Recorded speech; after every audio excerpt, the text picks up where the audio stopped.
The 1981 Audi Coupé 2 platform was a stylish, two-door front-wheel drive hatchback based on the Audi 80, styled by Giorgetto Giugiaro.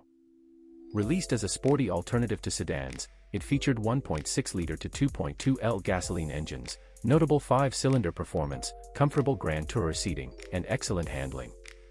Commonly featured a 1.9-liter 5-cylinder engine, though 1.6-liter, 1.8-liter, and larger 5 cylinders were available throughout its production run. The 5-cylinder models offered strong torque, e.g., 154 Nm, and solid acceleration, 0 to 60 miles per hour in approximate 10.3 seconds. Front-wheel drive was standard. Featured a two-door coupe body with a distinctive sloping rear hatch, often with integrated coupe decals. Often included high-quality materials for its time, including specialized sports seating and a comprehensive instrument cluster. The 1981 model year is often associated with the GT version, which served as a sporty, upscale version of the B2 sedan.